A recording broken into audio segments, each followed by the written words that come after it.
We're talking about, obviously, as one can imagine, Shevuos. And so the Mishnah is talking about the idea that if one of the individuals, one of the parties involved, ultimately, again, was a Masachik Bakuvya, was a gambler, so the halacha is that such a person cannot take a Shvuah, and therefore, again, remember, the Shvuah would essentially boomerang back to the other party. That was the topic of the Mishnah, or one of the topics of the Mishnah over here, that when you have the party who is supposed to take a Shevuah, unable to take the Shevuah boomerangs back to the other party. So if one of the parties was Mesachik Bakovia, let's say the person who was supposed to take the Shevuah was a Mesachik Bakovia, so he cannot take a Shevuah. Ultimately, again, Shevuah goes back to the other individual. So the Gemara says, Hasulamali, I don't understand. Why do I need this additional case? Now, Rabbi say, the Mishnah already taught me. The Mishnah already said the following. The Mishnah already said, Chashud ala shekinegdo chashud ala Shevuah. The Mishnah already said that if the person who's supposed to take the Shevuah is chashud, is suspect for taking a false Shevuah, so ultimately, again, he has to go, the Shevuah boomerangs back to the other individual. Why do I need this additional case of Masachik Bukuvya? Hasum lamli, tana psula daraisa, vekatana psula darabanan. To which the Gemara answers, because the first part of the Mishnah was talking about people who are pasal midaoraisa, that would be the person who takes a false Shevuah, and now we're talking about people who are pasal midirabanan. And I will say the Masachik Bukuvya is someone who is pasal midirabanan to take a Shevuah. What's the nature of his psul? Take a look at Rashi, Mesachik Bakovya, Gazlon Dirabanan. We'll say a gambler is someone who is a Gazlon Midrabanan. He is a rabbinic thief, not a thief who's a rabbi, a rabbinic thief. Someone who is a thief Midrabanan. So the Gemara says, why? What's the pshat? So the Gemara says, Da Amrinon Asmachta Lo Kanya. Remember again, we discussed this concept many times before. Kazil Asmachta Lo Kanya, which literally means hyperbole is not, or hyperbolic promises are not binding. So what does that mean? That means when people gamble and they put their money into the pot to gamble, no one has in mind to what? No one has in mind to lose, right? Everybody plays ultimately to win, which means that halacha l'maisa, if I lose and someone else takes my money, there is a little bit of theft involved in the winner's earnings. He's taking money from me begrudgingly. Again, it's certainly not Gezel Midarais, he's not stealing my wallet, but at the end of the day, I say I'm in, I say of course I'm just playing for fun, I say it doesn't matter to me if I win or lose, but at the end of the day, it matters to me greatly if I lose. And therefore, again, halacha l'maisa, he is considered to be a rabbinic thief. And therefore, the Mishnah teaches me, Rashi finishes up by saying, Ava midaraisa lav gazlanu. Midaraisa, ultimately, again, he is not a thief. So therefore, again, the Mishnah is going to teach me that even those who are pasal midirabanan ultimately can't go ahead and take a Shevuah. Says Rabban, says the Gemara, Hayushnein chashudin. So we'll say, here was the next part of the Mishnah, which was quite intriguing. So the Mishnah then said, what happens if both were chashud? Let's say both parties involved we're both suspect. We're both individuals who really are not halachically fit to take a Shevuah. What do we do in that kind of situation? So the Mishnah says, so two opinions in the Mishnah. Chazra Shualim Kamal Divi Rabbi Yossi. Rabbi Yossi says the Shevuah goes back to its original place. Now we don't know what that statement means. We'll define in just a moment. And Rabbi Meir Omer Yachloku. Rabbi Meir essentially says they split it. Says the Gemara. I'm going to analyze this now. I'll say. So Amar li Rav Nachman. So we'll say, Rava asked Rav Nachman, what's your version of the Mishnah? What is the proper version, the proper way to read this Mishnah? Look at Rashi. Heichi Tanan, Rabbi Yossi Omer Yachloku, or Rabbi Meir Omer Yachloku? Rabbi will say, who is the opinion ultimately who says Yachloku? Is it Rabbi Yossi or is it Rabbi Meir? Amar le, lo yedana. Rav Nachman says, I don't know. Hilchos Samai. Rava asked Rav Nachman, what's the halacha? Halacha l'maisa, how do we paskin Rabbi say in a case where both parties involved were chashid ala Shevuah? Both parties involved are suspect and therefore not really fit to take a Shevuah. How do we paskin halacha l'maisa? Amar le, lo yedana. He said, listen, to be honest, I don't know. Itmar, so we'll say, let's analyze this. Amar Rav Yossi bar Minyumi, Amar Rav Nachman, Rabbi Yossi Omer Yachloku. So we'll say again in this version over here, Rabbi Yossi is saying Yachloku. Rabbi Yossi says that in the case of chashid ala Shevuah, they will go ahead and they will split the object in question. V'chein tani Rab Zvid bar Oshi Amar Rabbi Yossi Amar Yachloku. Iked Amri Tani Rav Zvid Amar Rabbi Oshi Rabbi Yossi Amar Yachloku Amar Rav Yossi bar Minyumi Avad Rav Nachman Uvda Yachloku. So Rabbi say it appears that the Gemara says, although again we'll define this in just a little bit, that the halacha is Yachloku. That at the end of the day, when you have a case where it's chashad ala Shevuah, when you, and again we'll see if this is halacha l'mais or not, But when you have a case that is chashed al shvua, where one of the parties is suspect, both of the parties are suspect. Therefore, again, what we do is we simply split the item in question. I will say, all we've established over here is that halacha lemaisa, again, this is the shita of Rabbi Yossi, and Rav Nachman paskined like this. Whether or not this is indeed halacha lemaisa remains to be seen. So the Gemara goes weiter. Chazru Shmuel and Kamos. Let's remember again. So now we had two different opinions. One opinion said, when you have a specific case, this is the case of Shneihen Chashudin ala Shvuah. So let's remember again. In this case, both parties are chashud, are suspect to lie under oath. So now we've established that Rabbi Yossi holds Yachloku, and the other opinion, Rabbi Meir, holds Chazra Shvuah Limkoma. The Shvuah goes back to its place. Now we're going to discuss what does that statement mean. The Shvuah goes back to its place. Lehechan Chazra. Where exactly does the Shvuah go back to? Let's get ready for this. Amr Rabbi Ami, Rabbi Sinu Sheba Bavel Amru Chazra Shvuah Sinai. So let's listen to this. The rabbis in Bavel said the Shvuah goes back to Har Sinai. Now what does that mean? Take a look. 3 lines down from the top in Rashi, the Sinai. The Shvuah shall Har Sinai. This Shvuah goes back to the original Shvuah Har Sinai. What was the Shvuah Har Sinai? Sheishpia Kodesh Baruch Hu as Yisrael alo sigzol vo yifram min hakol from mamon lechavero. We'll say it goes back to the original Shvuah. What was the original Shvuah? We'll say, no, by the Asher Sadiros, we accepted the Torah ba'ala u'b'shvuah, with a curse and with an oath. Excuse me. So the Gemara says as follows. So the Gemara says, Chazra Shvuah Sinai means that we go back, we revert back to the original Shevuah of Klal Yisrael. We go back to the original Shevuah of Matan Torah. About Beis Din ein niskakin lo l'Shevuah v'lo l'piro. But I will say in this case over here, where both parties are chashid al Shevuah, so ultimately, again, Beis Din can't do anything. In other words, Beis Din can't administer an oath. Why? Because at the end of the day, both parties are suspect to lie under oath.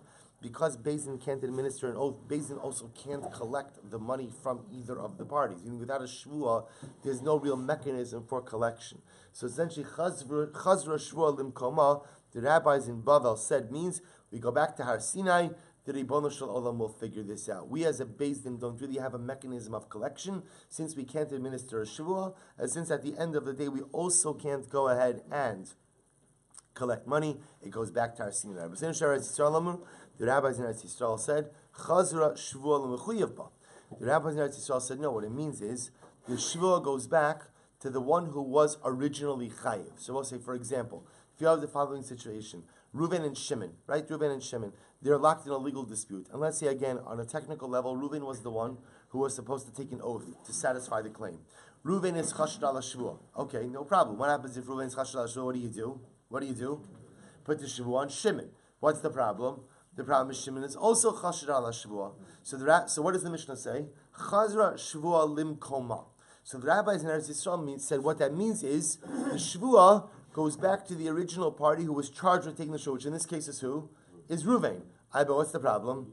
Reuven is Chashd. So what did the Rabbi say? Shvuah goes back to its original place, but Reuven can't take it. Rashi says, L'mechuyev ba, al zeh shodu b'mikzas, v'chayven sheniyachal l'shava, shari chashd hu yishalim. So we'll say at the end of the day, the shvuah goes back to Reuven, and now since Reuven doesn't have the ability to take a shvuah, in order to clear the claim, he is forced to pay. So we'll say, for example, just to illustrate this on a simple case, Shimon says, Reuven, you owe me $1,000. Reuven is modiving. Reuven says, I only owe you 500. I will say that is the paradigmatic case of modib mixas, partial admission. What's the halacha when you admit part of the claim? Shvuah. Reuven has to take a shvuah. Reuven is chashd al shvuah. He's a gambler. He just went on the brotherhood trip to Atlantic City the week before, right? So what happens? He can't take a shvuah. So we'll say, so what happens? What happens? So therefore the shvuah goes to who? It goes to Shimon. The problem is, Shimon went with the sisterhood the week before, which is 2 Isurim. It's not Bashet. So what happens? So we'll say, so now Shimon can't swear either. So the Mishnah says, Chazra Shvuah Limkoma. The shvuah goes back to its original place. The rabbis of Eretz Yisrael say what that means is it goes back to Reuven. The problem is, okay, we're no better off than when we started with. Reuven can't swear. So with the inability to swear essentially leaves Reuven with only one option, which is pay. So Reuven will have to pay the remaining contested $500 because he has the only mechanism to free one from paying in a mode of a mixed situation is a Shevuah, because Reuven went ahead and can swear. By definition, the only way to close out the case is for him to pay. You'll say, it's not fair. It's fair, but I'll say why. Because remember, Reuven did this to himself. In other words, this is not a punitive measure placed on. This is the fact, Reuven, your actions have consequences, your choices have consequences, you made a decision to engage whatever behavior, now you are stuck with it. So you will say, this is an incredible muster in and of itself. You see, sometimes we live in a world that says, you should be able to do whatever you want and not have to suffer any consequences. You should be able to do whatever makes me happy, and I shouldn't have to deal with any of the fallout. It's not the way it works in life. Your person is free to do whatever they want, but at the end of the day, you must live with the consequences of your actions. Reuven, you want to go and be a Mesachik B'Kuvya, that's your prerogative. You're a big boy. But at the end of the day, understand that decision comes with ramifications. Ramification over here is that you can't take a Shevuah. And your inability to go ahead and clear the claim of motive and mixas with the Shevuah leaves us with only one option, which is that you have to pay the remainder. So here we come out with a fundamental machlokes between the Rabbanim of Eretz Yisrael. It's very exciting to see this. The Rabbanim of Eretz Yisrael and the Rabbanim of Bavel. And I will say it all comes down to one thing. How do you interpret the phrase of the Mishnah? When both parties are chashud, when both parties are not believed to take a Shevuah, the Mishnah says one simple phrase. Chazra Shevuah limkoma. The Shevuah goes back to its place. The Rabbanim of Bavel say what that means is the place means back to Har Sinai. Beis essentially says, you know what? There's no recourse for us in this case. It goes back to HaKadosh Baruch Hu. The Ribbon Shalom said, Lo sigzol, don't steal. And HaKadosh Baruch Hu is going to have to be the arbiter of this dispute, because we have a Beis Din, have no mechanism at our disposal to go ahead and resolve this dispute. Rabbanim of Eretz Yisrael say, no, we do have a mechanism. Both are chashish. Shvuah goes back to its original place, which is Reuven. Reuven, you can't pay. You can't swear. Okay, there is a mechanism. There is a tool at our disposal, which is pay. If you can't swear to clear the remaining $500, then by definition you pay. So it says the Gemara, Amra Papa, Rabbosinu Sheba Bavel, Rav Shmuel. The rabbis of Bavel, who are they? Rav and Shmuel. Rabbosinu Sheba Eretz Yisrael, Rabbi Abba. This is amazing, by the way. So the Rabbanim of Bavel, Rav and Shmuel. Okay, who are the Rabbanim of Eretz Yisrael? We'll say Rabbi Abba. Rabbi Abba. We'll say, so first of all, Rabbi Abba obviously was the head of the Rabbanim of Eretz Yisrael, so his opinion became the opinion of the Rabbanim of Eretz Yisrael. First of all, can you imagine that? Can you imagine having the schus that you're identified as Rabbosinu Sheba Eretz Yisrael? Right? You are identified. Who cares whatever else you accomplish in life? To be the mouthpiece of Torah for Eretz Yisrael. Incredible. So the Gemara now proves this. Rabbosinu Sheba Bavel Rabbi Shmuel. How do we know that the rabbis of Bavel refer to Rabbi Shmuel? This none, because we learned Rabbi Say, V'chin ha'yisomim, lo yifru ela b'shvuah. Rabbi Say, so we learned before that Yisomim cannot collect except with the Shvuah. So the Gemara says, V'havinan ba, miman. Rabbi Say, we discussed what's the case over here. What do you mean when you say Yisomim can't collect only with the Shvuah? From who? Ilema milo va'avuan. Below Shvuah. Excuse me. So we'll say, if you want to say that it's from a borrower, let's say their father lent money, right? Their father lent money, and now what? And now they want to go ahead and collect the money. So tell me that the orphans can only collect money from their father's borrower with the Shvuah, or from their father lent money to someone. The father died. Now the Yisomim want to collect the debt. Ultimately, the Yisomim need to take a Shvuah in order to collect from the Lova. Avu and Shakal below Shvuah, Ve'inhu b'Shvuah. That doesn't make sense. The father himself would have had the ability to collect without a Shvuah. Why should the kids have to collect with a Shvuah? Ela hakikama. This is what it means to say. V'chein hayisomim min hayisomim. We'll say what it means is as follows: that if one group of orphans, one group of Yisomim, want to go ahead and collect from another group of Yisomim, lo yifru ela b'Shvuah. We'll say they could only collect with a Shevuah. Rav Shmuel, so we'll say one group of Yisomim collect from another group of Yisomim can only collect with a Shevuah. Rav Shmuel Domi Tarbahu, Lo Shanu Ella, Shemes Malve Bechayi Lover. So Rav Shmuel will say, when is that true? That's only if the lender died during the lifetime of the borrower. So we'll say, remember again, the Yisomim are the children. So remember, we have Yisomim collecting from Yisomim. So when do we say that the yisomim of the lender can only collect from the yisomim of the borrower with a shvuah. That's only if the lender predeceased the borrower. Aval, meis love b'chaye malva. But Rabbi say, if at the end of the day, the borrower died, predeceased the lender. So the borrower died while the lender was still alive. Then what Rabbi say? Rabbi say, here's what's interesting. In that case, where the borrower died before the lender, that means that what? The loan is still collectible. But who is it collectible from? From the Yisomim. Which means that the malva, the lender himself, already in order to collect his debt from the Yisomim, would have to collect with what? Would have to collect with a Shevuah. Ve'ein adam morish Shevuah labanav. Rabbi say, this is a fascinating concept. Rabbi and Shmuel say, a man cannot go ahead and pass on a Shevuah to his kids. Rabbi say, so this is amazing. When a person dies, by definition, his children inherit not only the money that he owns at the time of his death, but what?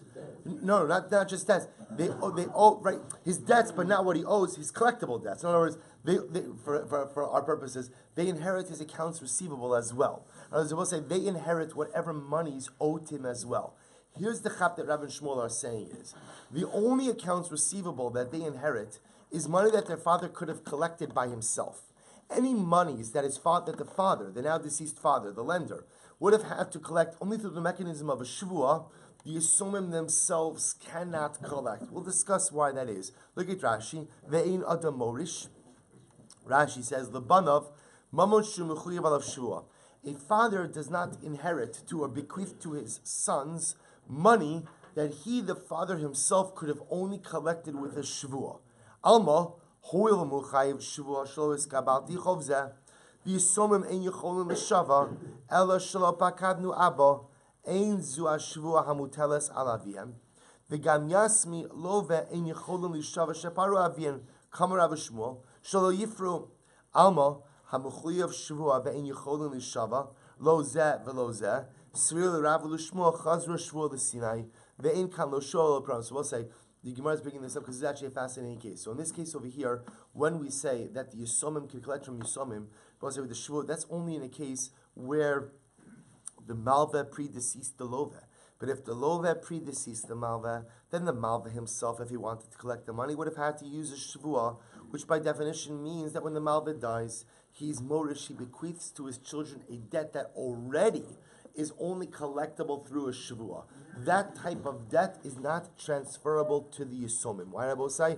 Because ultimately, again, the Yisomim can't take that Shevuah. Because Rabbi say ultimately the shvuah that the Malva would have had to take is, I swear this debt was never repaid.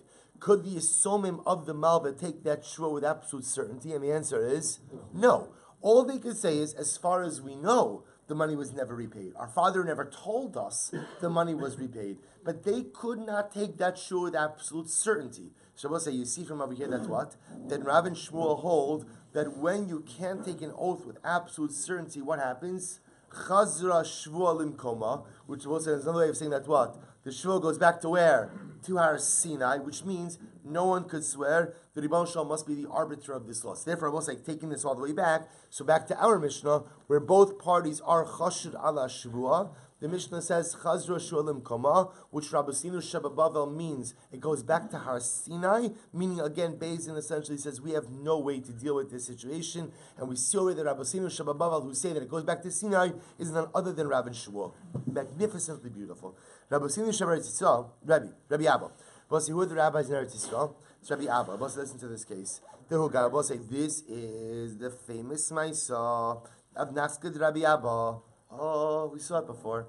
We actually saw this case before, a couple of times before. But then it's Rabbi Abba. With the rabbis in Eretz Yisrael, it's Rabbi Abba. Dahu Gavra. But this is a great case. The Chatif Naska Mechabri. But say, watch this. There's a guy. I go over to Ruvain, and what happens? I take Naska. Naska is a piece of silver. A piece of silver. I'm sorry? Are you calling me a name? What is that? So again, I grab a piece of silver. I take a piece of silver. I take a piece of silver from Reuven. Right? Literally, just a piece of silver. We'll say, what happens? Get ready for this. So what happens? I steal it from Reuven. And what happens? The Reuven, in this case, Reuven came before Rabbi Ami. So what happens? Yosef Rabbi Abba Kame. So Rabbi Abba was sitting there as well. I see Chat Sada. The Machtiv Chat Famine. So Reuven brings one witness that I took the piece of silver from him. Amar Le'im. I say, yes, I took it. Chatvi. Vididi Chatvi. I say, yes, indeed I'm not disputing it. I took it. But it's mine. I took back, my silver was in your possession, however it was. I took back my silver. So Rabbi Ami, so we'll say, this is mamish tekvosi. Here, this is such a simple case, but it's so halachically profound. So Reuven is coming along, bringing an 8 echad, that Silber took my silver. And I said, yes, I did, but it's mine. It's mine. I took that which was mine. So we'll say, so what happens? And Reuven produces an 8 echad. So Rabbi Ami, heicha ladainu. Heicha ladainu dayoni. Lahaidina. What should we do? Neima le'zil shlim. So Mariami says, if we tell the taker, right? If we tell the taker, the Caesar, to go ahead and pay it back, so what's the problem? Lekatrei sadi. You can't really do that because there aren't 2 witnesses. Niftere, to say that I am exempt, the taker is exempt, you can't do that either. Why? Ikachad sahada. There's one witness that testified to the fact that I took it. Neima zil ishtaba. Here's the problem. So we have there should be a simple answer, which is, Beis should tell me to take the Shevuah. Swear that it's yours. Listen to this. Kevan ta'amar michtav chatif havi legazlan. So I say, here's the problem. The problem is I am admitting that I took something out of Reuven's house. Now I'm claiming the narrative that I am weaving together is that what? I took it, but what? It's mine. But there's a possible alternate narrative, which is that I'm a thief. So I will say, because of that, I can't take a shvuah because of the possibility that I'm a thief. So essentially, what happens over here? Amli Rabbi Abba. Rabbi Abba said, "Hav mechayiv shvuah." I'm sorry. So therefore, I will say, Rabbi Ami says essentially there is nothing for Beis Din to do in this case, right? Because again, to tell me to pay. Ultimately, again, there aren't 2 witnesses. To exempt me, there's 1 witness. Tell me to take a shvuah, I might be a thief. And therefore, again, I may be chasher al shvuah. Rabbi Ami, therefore, says pretty much there's nothing to do. Comes on Rabbi Abba and says, Rabbi Abba, have a mechayiv shvuah, then yachal shava. Rabbi Abba says, no, there is a resolution to this case. Where we'll say, what is the case over here? I, the taker, am chayiv shvuah. On a technical level, I'm chayiv shvuah, but yet what? Ve'eno yachal shava. But I can't swear. Why can't I swear? I will say, why can't I swear? Because I may be a thief. So it's not a problem. So we have a resolution. Any time that you are obligated to take a shvuah, but you can't take a shvuah, we'll say, what do we say? Right? Pay. We'll say, this is chazra shvuah limkoma. According to Rabbi Abba, who is Rabbi Shevuos Yisrael, we'll say, if I have an obligation to swear, but I can't swear, because at the end of the day there is a halachic complication, the halacha is, okay, an ability to swear, no problem. If you can't swear to clear your name, then what do? You pay. And therefore I will say, this is Rabbi Abba. So we'll say, ultimately, again, from here you see that Rabbi Abba is in fact identified as the opinion of Rabbi Shevuos Yisrael. So we'll say, this is the yesodistic machlokes between the Rabbanim of Eretz Yisrael and the Rabbanim of Bavel. When both parties are chasher al shvuah and therefore neither could pay, everyone agrees with the statement of the Mishnah, which is chazra shvuah limkomo. The shvuah goes back to its place. The fundamental machlokes Rabbi say is what? What that means. The Rabbanim of Bavel say it goes back to Har Sinai. There's nothing we can do. Beis Din essentially recuses themselves. Kadosh Baruch Hu, you're going to have to be the arbiter of this law. Rabbi Shevuos and Rabbi say that's Rav and Shmuel. Rabbi Shevuos, Rabbi Abba says that what chazra shvuah limkomo. The shvuah goes back to the party who was originally obligated to take the shvuah, but can't. No problem. If you can't take a shvuah, then what? Then you pay. So Amar Rava says, Kavasit. It's status quo then for the if it goes back to Har Sinai. So in the case of the Goslin, you just can't take it. There's nothing to do. Well, he has it in his possession, so he just keeps it. Correct. There's nothing for us to do. The original owner does not swear. No, there's no shvuah in that case. There's no shvuah. Chazra means go back to Sinai. Well, what's going on back there? Why is the hamotzi chaver Well, he took it. He has it. Who's the hamotzi? The guy who said he took it out of my house. He took it back, it's rightfully his. He's got it. Okay. So it's on the He's other. got it. Somebody says, I want it, you took it from my house, that's mine. No, because he has an Eid Echad that says he took it from my house. Don't sign up. Who's the Hamotzi Mechavero? The guy who wants it back. No, he doesn't. He has an Eid Echad. He has an Eid Echad who says the guy took it. Good, good for you. What do you mean good for you? What kind of answer is that? That's his. Come back to me when you got something better than that. Come on. No. Hamotzi Mechaber alav haraya. Listen. Hamotzi Mechaber alav haraya is when there's no Eidus. When there's Eidus, it's not Hamotzi Mechaber alav haraya. His Eid Echad and he has a Migo. He took it from my house. What Migo? What's the Migo? I don't have to say anything. I'm holding it, it's my thing, I'm You saying. have to say that. He's not saying anything. It's the guy who he took it from who's saying something. Oh, he's Why doesn't that guy have to say, you took it from me, I want it back? coffee break. Well, I don't understand. I'm taking it from Ruvain. Right? I'm saying it's mine. Ruvain has an Eid Echad that I took it from his house. There's no Motzi Mechaber alav haraya because at the end of the day, Ruvain has an Eid. I have possession of it. So you want to say Ruvain should be Motzi Mechaber alav haraya, right? Because I'm in possession of it. The only issue with that is that Ruvain has an Eid Echad. That's the only problem with this. So therefore, again, under normal circumstances, what should have to happen is I should have to take a shvuah that indeed it's mine. The problem over here is because I might be a gazlan, I can't take the shvuah. So essentially, what we have over here is a little bit just of a what's the right word? Stalemate. A stalemate. Because again, Reuven has the Eid Echad. You're right. I have the muchzak. I have the object. The counter to my muchzak is Reuven's Eid Echad. So really, the mechanism to clear this is shvuah. The only problem is I can't take shvuah. So therefore, again, ultimately, in this kind of case, Rabbi Abba comes along and says, anytime, so me, really the burden rests on me. I am the one who is supposed to resolve this. Because I can't resolve it, by definition, I have no choice but to pay it back. So you're right. There is a motzi mechaber alav haraya, except it's offset by the presence of the Eid Echad. Amar Rava, kavasi Rabbi Abba mistaber. So we'll say Rava says that kavasi Rabbi Abba mistaber, which we'll say means what? That halacha l'maisa. It seems to be clearly Rabbi Abba. So we'll say this is the case by the Naskei Rabbi Abba, which I will say is the case ultimately. This is known as the silver piece of Rabbi Abba.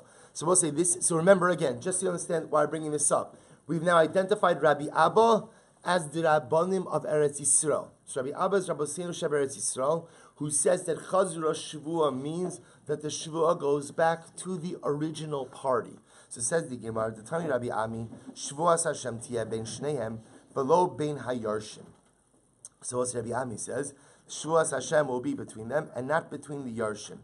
Heichidami. So we'll say, what does that mean? What does that mean? So it says the Gemara, if you want to say it's a case where I say, there's your father owed my father or owes my father $1,000. We'll say this would be a conversation between Yisomim. And we'll call the borrower's children say, my father only owed you 500. So the Gemara says, my father owes you 500, didn't owe you 500. Malihu mali avuar. We'll say that's a case of modeh b'miktsas. That's a case of modeh b'miktsas. And Ladron wants to listen to this case. Damarle marla abba biyadavicha.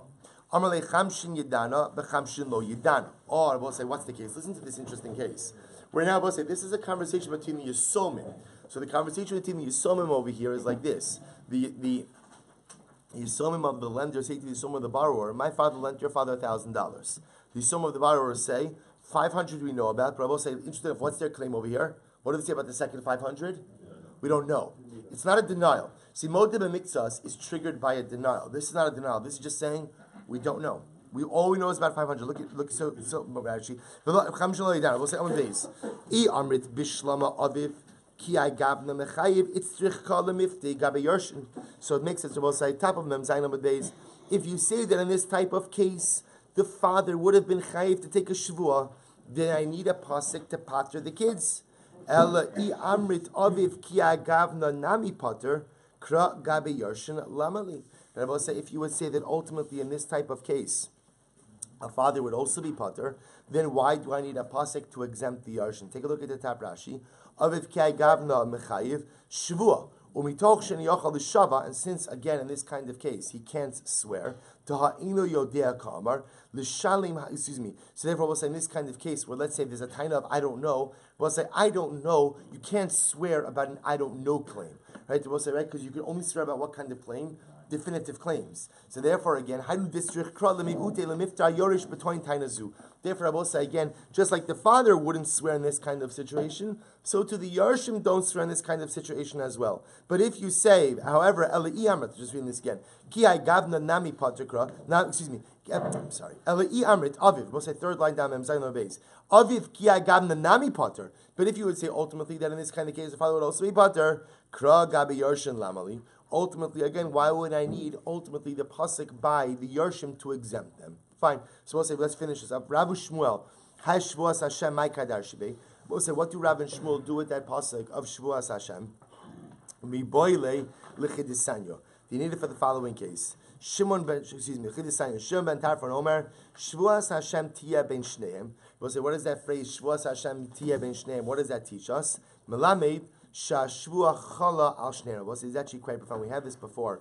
That teaches us that the shvua is chal on both of them. We'll say, what does it mean the shvua is chal on both of them? We'll say, so this means that where a false shvua is taken, there is liability upon both parties.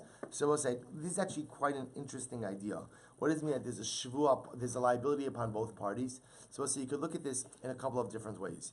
You could look at this in a way of how are you involving yourself in financial matters with someone who's not trustworthy. So I'll say, what Chazal seems to be teaching me over here is that before I get involved financially with people, it's not just enough to examine their business acumen, but I should examine their moral integrity as well. Because the last thing I want to be involved with is a situation of where, in order to resolve a dispute, I need to take a shavua. Because Rabbi said there's the possibility that someone may be dishonest and may take a false shvua. If that's the case, I've been involved in a situation where there's been a desecration of the Ribono Shel Olam's name. Even though I am not the one taking the shvua, and even though I'm not the one who's telling the guy to lie, but I am party to a transaction in which there is a desecration of HaKadosh Baruch Hu, which Rabbi say, if you think about it, by the way, is such an incredible insight into the Jewish code of business ethics or business integrity, that it's not just enough to be personally honest, but a person can't be part of something where there's an element of dishonesty. Even if I am not the one who's perpetrating anything, I'm not the one who's doing anything, but to even be involved with people who are dishonest, to be involved with people who lack that integrity, Shevuos Hashem Tiyeh B'Shem, just know, if there's a false Shevuah that goes down, and I am part of this process, I'm not the one lying, but I'm part of this process, there's a certain element or there's a certain level of liability that is borne by me, which is an incredible idea. All these cases be solved by a star? They had a document. That would take care of all these cases. There'd be no disagreement. No, I mean, you could still dispute the shtar. There are ways you could dispute shtar, but there's no question that when you have things in writing, generally it helps a lot. Absolutely. Which is, by the way, same thing with Eidos, where there's Eidos. That's why, again, we saw, I think I mentioned this last week, the case of Shulchan Aruch Paskins, that you are not allowed to lend money without witnesses. And if you lend money without witnesses, the case of Shulchan Aruch Paskins, it's a violation of Lifnei Iver Lo Sitin Michshol. In other words, set up your business dealings in a way where this kind of stuff can't happen. Now, again, that being said, we all know that if somebody wants to cheat or somebody wants to be dishonest, the truth is, I don't know, I'm not a businessman, but I would venture to say it's difficult to go ahead and guard against real dishonesty, meaning if somebody is like a stark, dishonest guy, so it's hard to guard yourself against that. But in Achinami, use of a star, use of Eidim certainly minimizes these types of situations. Shimon ben Tarfon says, I will say now, once we quoted Rabbi Shimon ben Tarfon, so we're quoting other rulings of his as well. So we'll say, what else does Shimon ben Tarfon say? Azhara lo'okev achar noef minayin. This is actually interesting. From where do we know? Obviously, we know that adultery is prohibited, but how do we know that to facilitate other people's averos is also prohibited? Now, okev achar haminai, Rashi says over here, na'aselo apetropis lahargilo noshim leniyuf. How do I know that's what? How do I know that at the end of the day, I am not permitted to go ahead and arrange adulterous liaisons for someone else. In other words, I'm not the one committing the Aveira, but I don't know that I'm not permitted to facilitate someone else's Aveiros as well. Tama lomar lo sinaf. I will say the pasuk says, do not commit adultery. And interesting enough, that can be vocalized as lo sanif. Do not allow adultery to occur. So don't be the one who facilitates those adulterous liaisons between others. So again, we'll say once you just quoted Shimon ben Tarfon, we're just quoting a number of his rulings. So we'll say, remember again, this is by the Meraglim. So the pasuk says, "Vateragnu ba'alechem." So this is Moshe Rabbeinu speaking about the slander of Klal Yisrael and the Meraglim about Eretz Yisrael. Shem ben Tarfon Omer Tartem uginisem ba'ohalo shamakom. Literally, you went ahead and you scouted or you spied out the ginisem and you disparaged ba'ohalo shamakom, and the tent of the Ribbon Shalom. Tent of the Ribbon Shalom is a reference to Eretz Yisrael. HaKadosh Baruch Hu sent you to scout out the land, and you came back and you disparaged the very tent of the Ribbon Shalom.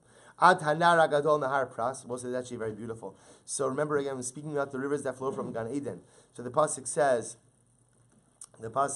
actually by Eretz Yisrael, Nahar Agadol Nahar Pras, the great river, the Euphrates. I will say that interestingly enough, the Euphrates is not the largest of the rivers mentioned.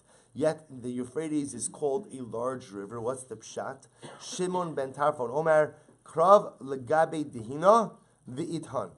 Touch someone who is anointed with oil, and you yourself will become anointed. In other words, I will say, if somebody's been smeared with oil and I touch them, I get oil on me as well. So we'll say, so meaning what's the metaphor? The metaphor ultimately is that sometimes when you connect yourself with great things, you become great as well. Look at Rashi just a moment. Krav legabe dihina beitan im nagata b'mashuach b'shemen. If you touch someone who's been anointed with oil, tegam mashuach b'negiyaso. You too will become smeared with the oil through touch. Kilomar prat hu katan mishalosh naras. I will say the Nar Pras is the smallest of the rivers. Shu manoi etzram lebasof v'nar haraviu pras the kanu kore osanar. So we'll say when mentioning the four rivers that flow from Gan Eden, so the Pras, right, the Nar Prat is the smallest of the rivers, yet here it's called a large river. B'shosho niskar kan al shem Eretz Yisrael shi chashuva niskar gamu b'chashir. So we'll say, so since the Nar Pras, since the Euphrates ultimately touches Eretz Yisrael, therefore what? It becomes great. So we'll say, beautiful yisod. Anything that touches Eretz Yisrael becomes great. Anything that has a connection to Eretz Yisrael becomes great. Nahar Prat might be the smallest of the rivers, but because it touches Eretz Yisrael, therefore by definition, it becomes great. So it's an incredible yisod. The Rabbi Shmuel Tana, so the Rabbi Shmuel, they said, Eved Melech ki Melech. They will say, just like the servant of the king is like the king. In other words, even the servant of the king has an elated status. I will say, so the idea over here being is that there's many incredible lessons to be learned from this. Namely, number one, to attach yourself to great people. When you attach yourself to great people, ultimately, again, their greatness rubs off on you. To live in a great place, because when you live in a makom that is uplifted, ultimately, again, the kedusha of the makom rubs off on you. Now, I will say, this goes back to the vart we spoke about on Erev Shabbos, right? The Lablina Rav, that your surroundings influence you, your surroundings impact you. The Nahar Pras is just a regular Nahar, but it hits Eretz Yisrael, so by definition it comes great. I will say, if we surround ourselves with the right influences, we surround ourselves with the right people, we attach ourselves to the right things, greatness flows through those connections. So we'll say, how do we paskin? By this case of Shnein Chashudin ala Avera, Shnein Chashudin ala Shevuos. So we'll say, listen to this. So the Shulchan Aruch Paskins, Mishan is Chayiv Shvuos. So we'll say, listen to this. So Mishan is Chayiv Shvuah D'Oraisa. So we'll say, if somebody is Chayiv Shvuah, and the Shulchan Aruch's case is what happens, Hu Chashura La Shvuah. So we'll say, so case one the Shulchan Aruch deals with is the following. We're a simple case. Let's take in Motiv Mixas. Shimon lent Reuven $1,000. Reuven says, I only owe you $500. What do we call that? Motiv mixas. What's the halacha? Reuven should swear the remaining $500. What happens, Rabbi say? Reuven now goes ahead. Now Reuven is a mesachik b'kuvya or whatever else, whatever other psul. See, he can't take the shul. So we'll say, what's the halacha? So the halacha is so who chasher ala shvuah sheknegdo nishpa v'notel. So we'll say ultimately in that case, not a problem. What do we do with the shul? Bless you. Shimon takes the shvuah. Okay, so even though Reuven should normally take the shvuah, if Reuven is chasher, it goes back to the shvuah. V'im shneim chashudin. We'll say what happens if halacha l'maisa both Reuven and Shimon are both chashud, right? So they're both mesachik b'kuvya. Or I'm just using that as an example. It doesn't matter what the psul is. Whatever the psul is, we'll say, so what's the halacha? Chazra shvuah l'nitva umitoch sheniyachal l'shava mishalem. We'll say the halacha as codified by the Shulchan Aruch, by Rabbi Yosef Kara, by the Mechaber, is that we paskin ultimately again like Rabosinu Shebe Eretz Yisrael, right? Like the Rabbanim in Eretz Yisrael, which means what? Rabbi say Chazra Shvuah Limkoma, which means what? The Shvuah goes back to Reuven. What's the problem? Reuven can't swear. Because Reuven can't swear, Rabbi say, what do? He pays. So Rabbi say that is how the Shulchan Aruch paskin is halacha l'maisa. That we paskin that in the case where both are chashudin al Shvuah, Chazra Shvuah Limkoma, which in the view of the Mechaber means like Rabbi Sinu Sheber Eretz Yisrael, Rabbi Abba, the Shvuah goes back to Reuven. Reuven can't swear. If you can't swear, then what? You pay. I'll tell you something amazing. The Yeshomrim comes along the Ramah. It says amazing. The Ramah argues on the Mechaber. Well, I shouldn't say that. The Ramah says Yeshomrim the Yachloku. Others say that they should split it. Yachloku. V'cheinira li ladun da'motzi mechavera alav haraya. Right? So we'll say, watch this. Why? Because at the end of the day, he says yachloku. So we'll say, why yachloku? See, a lot of stuff, good stuff comes even from the back of the room.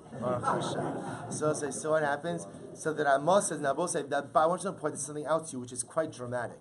What's dramatic about, so the Ramah says yachloku. So we'll say in this case over here. So let's just plug this into the simple case. So remember again, Shimon says, Reuven, you owe me $1,000. Reuven says, I only owe you $500. So what should normally happen? Let's just go through it. What should normally happen? Reuven, sure. What's the problem? Reuven's Mesachei Pekuvya. Fine, no problem. What should we do? Shimon Yusra. What's the problem? Shimon's Mesachei Pekuvya. No one could go ahead and swear. So we'll say, so again, the Mechaber says, okay, we pass like Rabbi Sinu Sheber Eretz Yisrael. When no one could swear, the shvuah goes back to Reuven. Reuven, you can't swear. You have to pay the remaining $500. Ramah says, not so fast. Others say, yachloku. Yachloku. Now both say, now yachloku, you should just know, yachloku is the opinion of Rabbi Meir. Rabbi Meir says yachloku. Now both say, now what's interesting to see is as follows. Now, why yachloku? Because here, really, Shimon, you want to extract the other 500 from Reuven, so you're motzi mechaviro alav haraya, and therefore again, because you're motzi mechaviro alav haraya, therefore again we'll say achloku. Now we'll say, now this is interesting because if it's your motzi mechaviro alav haraya, then what? If it's your motzi mechaviro alav haraya, then what? Then the truth is there shouldn't even be a splitting, right? We'll say motzi mechaviro alav haraya means if you want to extract money from me, the burden of proof. So we'll say this is an interesting hybrid shita. What we're saying over here is we're going to take the remaining 500. We're going to take the remaining 500, which is the 500 in dispute, and we're saying Shimon really, in order to see Reuven can't swear. So therefore, again, when Reuven can't swear, if you want to extract the remaining 500, you should. So we'll say the tension over here is the Mechaber says there's no motzi mechaber lavaraya over here. There's no motzi mechaber lavaraya. Because again, there's a system. This is a case of moed b'mitzvahs. The way to resolve moed b'mitzvahs is how? Is that, again, the person who denies the partial part of the claim has to swear. He can't swear, he pays. The Ramah says, well, once he can't swear, therefore, again, the shvuah is off the table, this becomes amotzi mechaber lavaraya. But it's not a real case of amotzi mechaber lavaraya. Why? Because it's a case of moed b'mitzvahs. So how do we resolve it? So Ramah says yachloku. They split the remaining 500. So Reuven will end up not having to pay the full 500, but rather they'll have to go ahead and pay 250. V'chein nira li ladun damotzi mechabeira alav haraya. V'yesh omrim de bechasher connecto nishpa v'not al dafka shoya de gshas. So we'll say fine. So he goes on and qualifies it. So we'll say, so just pointing out to you, this is a fundamental machlokis between the mechaber and the Ramah. Svardim against the Ashkenazim, right? The age. Watch yourself, Hagen. Right, so the idea over here is this also. We'll say, so this really is a fascinating machlokes. I just want to point out what's novel about this, I will say, is that really you have the Ramah. See, I just want to point out, if you notice, the Gemara doesn't really even spend time speaking about the Shita of Rabbi Meir, of Yachloku, because the Gemara doesn't seem to really take it as an authoritative position. Yet, again, obviously, I'll say, I'm skipping many, many, many steps in between the Gemara. I'm taking you right to the Shulchan Aruch. The Ramah himself quotes Rav Haigon, the Rosh, the Mordechai, the Rabbeinu Tam. So obviously there are many different steps, but again, a fundamental machlokes. If you are a Sephardic Jew in this type of situation, you are paskin like Baran, you are paskin like the Shulchan Aruch, like the Mechaber, who ultimately holds that we hold like Rabbi Shevuos Yisrael, that when both of them are chashir al Shvuah, chazru Shvuah l'mkama, the Shvuah goes back to Reuven, the original party. You can't pay; you have to pay the remaining $500. We Ashkenazim are paskin like the Mechaber, like the Ramah. The Ramah says essentially a hybrid of Yachloku and Amotzi Mechaber alavaraya. That because neither party could swear, the burden of proof is upon Shimon to extract the additional $500. But because really it's upon Reuven also, so they will resolve their Abosai, we will resolve this Reuven's obligation to go out and take a Shevuah versus Shimon's obligation to Mechaber alavaraya. Yachloku split the difference. So Abosai, bottom line, halacha l'maisa, machlokes in Mechaber Ramah. Ridiculously exciting. Not just a little bit exciting, it's incredibly exciting. That's only going on the first case, right? I mean, that's not going on the case with the silver piece.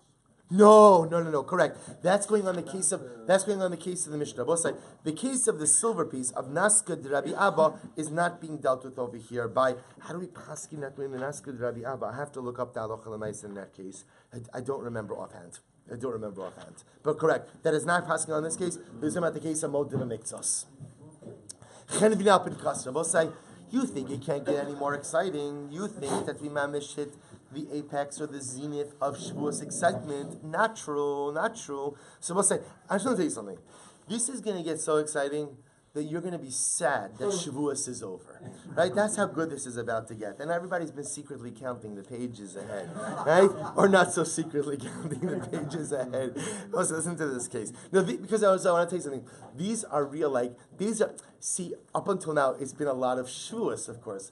These are real Choshen Mishpat cases. These are real Dinei Mamanis cases. So let's go back to Chen v'nal pin kaso. So remember this next case, or at least we'll start this today. What's Chen v'nal pin kaso? Chen v'nal pin kaso, I will say, is the case. Remember, I'm the employer. I own a business. And again, so what happens? Reuven owns the makolet. So I tell Reuven, do me a favor. Instead of me paying a wage to my workers, I'm going to extend to them credit at the makolet. Let them come and take whatever they want, and I'll settle up with you. So let's say I have 3 employees. Each of them are owed $1,000. They're going to buy $1,000 of groceries. Fantastic. What happens? The workers show up and they say, we didn't get paid. Reuven claims he dispensed the items. So we'll say, what does the Mishnah say? So the Mishnah records the machlokes. The Mishnah says the following. So Rabbi Yehuda says, right. Yishava balabai shenas no, wrong one. I'm sorry. Right. The halacha is who nishba v'notel v'hein nishba v'notel. We'll say the first opinion of the Mishnah says the shopkeeper takes a shvuah and gets paid from me, and the workers take a shvuah and get paid from me. In other words, everybody swears that they did not get paid. The workers said they didn't get paid, they get their wage. Ultimately, the chemveni swears that he dispensed the product and he did not get paid, and they both get paid. Ben Narnis comes along and says, Keitzad elu ve'elu ban v'yeshua. Ben Narnis says it doesn't make sense. Why? Somebody's lying. How can you set up a situation ultimately again where somebody's going to take a shvuah shav? Rather, Elohu not shlo b'shvuah, they not shlo b'shvuah. So both say Benana says both could collect, but what? Both collect without a shvuah. So both say so. Fundamental machlokes over here. So bottom line is what everybody agrees with is what? Both the workers and the shopkeeper, I'm going to have to pay. The machlokes is, do they have to take a shvuah or not? First opinion says both have to take a shvuah, both being the storekeeper and the employees. Second opinion, Banana says both collect but without a shvuah. So says the Gemara, Tanya, Amar Rabbi, Torach shvuah zu lamali. Rabbi says, Why do I need this Shevuah? So I say, so what does it mean? Take a look at Rashi. It's almost right. It says Gemara. It says Gemara over here. Rashi is talking Shevuah Zulama. Sheshneim ba'in lebezdin. Shetetze Shevuas shav mi beinehem. V'lo perish Rabbi ma'asvira le inot below Shevuah kebenanis. O yafsid chenveni b'shuas hapolim. So we'll say, Rabbi says a very cryptic statement. Rabbi says essentially, how can you structure this type of Shevuah where you know that what? Somebody is lying. Somebody's lying over there. But in other words, they both can't be right. It can't be that the shopkeeper dispensed $1,000 worth of produce and the employees didn't get paid. In other words, somebody's lying. So Rabbi says essentially, Torah Shu Zulamli means, how can you structure such a Shevuah like this, which is clearly wrong? Rashi points out is Rabbi like, and therefore what, Rabbi? And therefore what? Are you paskening like bananas, or are you perhaps advancing a different idea that maybe the shopkeeper just swears, exempts himself, and that's it? Or maybe the workers that just swear and we're not clear what Rabbi's saying. So here's the problem. Bechia says, but one second. We learned in the Mishnah that what? The Mishnah Paskin Abos say that both the chenveni as well as the workers both swear and get paid from the balabayis. Kiblo minei, or lo kiblo minei. So Rabbi, do you accept what the Mishnah says, or you don't accept what the Mishnah says? In other words, we'll say, well, we're asking, Rashi says, Kibla minei, Rabbi mi Rabbi Chia, v'hadr be'olah. So we'll say, here's the problem. Rabbi comes along and says, the Shevuah is ridiculous. Okay. Comes along Rabbi Abba, Rabbi Chia Abba says, okay. But the Mishnah says that both the shopkeeper as well as the employees swear and go ahead and collect their money. So now the question is, did Rabbi retract his statement or not? In other words, it appears that Rabbi, see, we'll say, if Rabbi wants to say, I paskin like bananas, fine. But he doesn't say that. Instead, he just says, the Shevuah is ridiculous. So what does that mean? Are you arguing on the Mishnah? You're not arguing on the Mishnah. So Rabbi Abbas, Rabbi Chia says, the Mishnah says, Rabbi, that you do take a Shevuah. So the Shaila now is, did Rabbi reverse his position or not? So Tashma, Tisanya, Rabbi Omer, Poalim Nishba'im Lechenveni, or get ready for this. Rabbi says that the workers swear to the Chenveni. The workers take an oath to the shopkeeper. Now, both say this is different than the Mishnah. What did the Mishnah say? Who do the workers swear to? Right? According to the Mishnah, it sounds like the workers are swearing to a man we call the balabas, their employer. Here, the Mishnah seems to say that what? That the workers swear to the chenveni. But if indeed the Mishnah was correct, then ultimately we should say that the workers go out and swear to the balabas. Amarava, listen to this. Amarava, poalim nishba'in labalabayis b'ma'amad chenveni. Oh, we'll say, watch this. Rava says, in fact, the workers swear to the balabayis in the presence of the chenveni, ki hechi dilachasvu minei. In order that what Rabbi say, that they should be embarrassed in front of the chenveni. So Rabbi say, watch this. It's not arguing. In fact, what this Bryce is doing is adding on an additional component. The workers have to swear, but not only to the balabas. Who else do they have to swear to? That they swear in the presence of the chenveni. So Rabbi saying, in halacha, we make the assumption, unfortunately, people do swear falsely. But we assume a general principle of ein adameis panav b'fnei ba'al chovo, that a person is not going to swear falsely directly in the presence of the person who they had the interaction with. So the workers might swear falsely that they didn't get paid by the chenveni, if what? If not in the presence of the chenveni. But, so what do we make them do? We make them swear to the balabas in the presence of the chenveni himself. And Rabbi say, this indeed, because the assumption is, if they actually got the produce paid out from the owner of that makolet, they're going to be much more reticent to swear falsely in his presence, right in front of him, than they would just to the balabas, not in the presence of the chenveni. And Rabbi say, that is indeed, you should know, how we paskin halacha l'maisa. The Shulchan Aruch paskin, let me just bring this up. Shulchan Aruch paskins